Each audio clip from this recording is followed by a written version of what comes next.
delikat. Kërkojmë një njeri të na ndihmojë me bërjen e videove.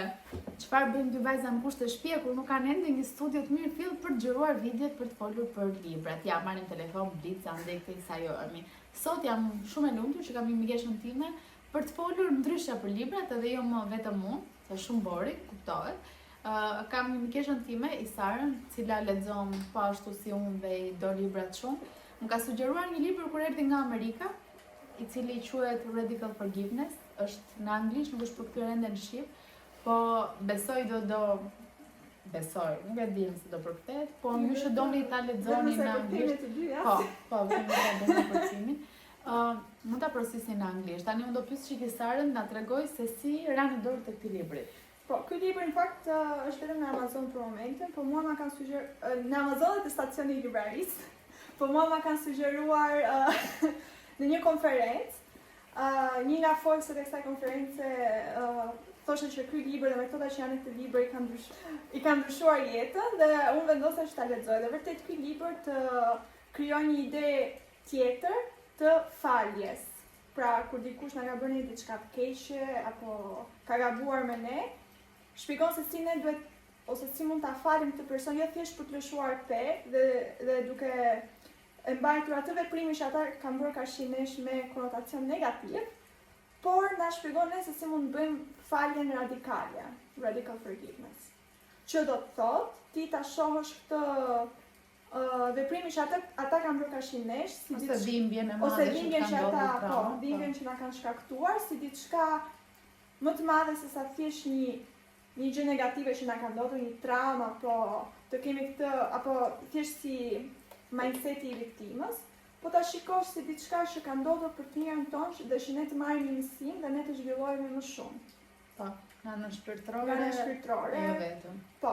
Dhe kjo shpjegon edhe pse, ose paktën libri shpjegon edhe pse na ndodh shpesh që na përsëritet e njëjta gjë. Nuk e di, besoj të ndodhet ty, se mua më ndodh shumë që them, po pse gjithmonë mua më ndodh kjo? Pra është ai rrethi vicioz që ne themi, pra nëse është përsëritur më përpara, e zëm një marrëdhënie toksike për shkak ta marrim parasysh që ti priresh për shkak të zgjedhësh gjithmonë meshkujt cilët janë toksik dhe kur ti e mbaron atë marrëdhënie e jep fund dhe mendon që ke shpëtuar, pra mbas sa kohësh të rikthehet e njëjta situatë, sepse praktikisht ajo që thot libri është që ti nuk e ke marrë mësimin tënd, pra ti nuk e arritur dot të shkputesh nga rreti dhe mbi gjitha të jep të mëson të përpiqesh të shkosh mbrapa në kohë sepse diku në jetën tënde diçka ka ndodhur që të bën ty të shtyhesh drejt kësaj. Këtu në libër se un kam nxjerrë sa pyetje, në libër jep edhe pak, domethënë, këtë diferencën midis kulturës fesë, pak për të dyja prandarjen. Pra në momentin që ti e merr këtë libër në dorë, vendos përputet apo bie ndesh. Ka një shpjegim të fesë në lidhje me Zotin, me shpirtrat, me botën e përteshme, por ti mund ta lexosh këtë libër dhe duke mos i kushtuar shumë vëmendje këtij shpjegimi. Për gjithë kuriozët dhe për personat që janë mendje hapur dhe duan ta shohin një përmbështrim tjetër, libri e shpjegon që ne në botën e përtejme jemi të gjithë shpirtra dhe çdo shpirt vjen në tokë me një synim apo me një mision të caktuar. Dhe kur shpirti bëhet pjesë e trupit fizik, këtu ndodh ndërveprimi i personave të ndryshëm dhe prandaj themi që ky person ishte një mësim për mua në jetën time, sepse shpirti duke qenë në trupin e njeriut na shkakton një dhimbje, na shkakton një vuajtje, tradhti, një gënjeshtër, në mënyrë që ne të marrim një mësim. Pra, misioni i këtij shpirtri në tokë është që ne të na japë një mësim të caktuar. Ka një kështu tek një përmbledhje që po shikonim bashkë, që thotë që libri ngrot pyetje shumë të mëdha, thotë, domethënë është gjithmonë që ne të shikojmë traumën si një mësim. Pra rrezikon kjo thotë që ta minimizoj dhimbjen e dikujt, se normalisht duke lexuar librin ti kupton që çdo gjë që të ka ndodhur në jetë është një mësim edhe i bie ta minimizoj përgjegjësinë. Po, pikërisht janë këto dilema që e bëjnë librin një bazë shumë të pasur për diskutim, edhe janë këto dilema që mendoj unë që secilin prej jush do ju bëjt krijoni një përshtypje tjetër mbase për jetën, për faljen, edhe për mënyrën se si e shikoni pastaj edhe ngjarjet që u ka ndodhur.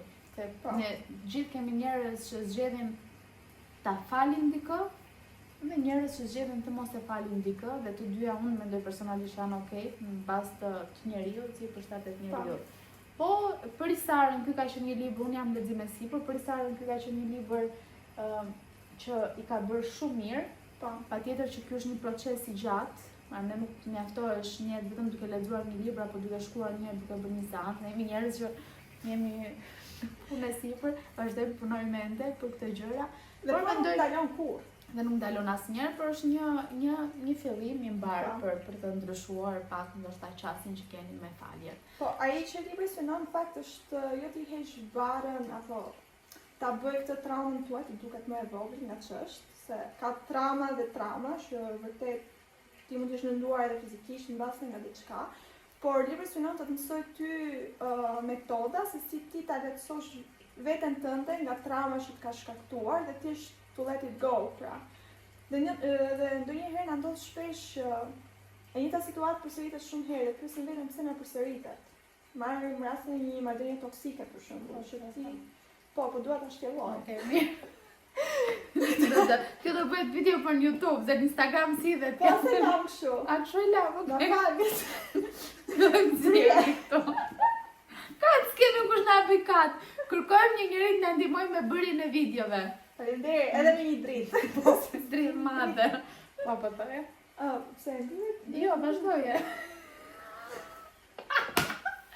Vazhdoje pra shtjelloje.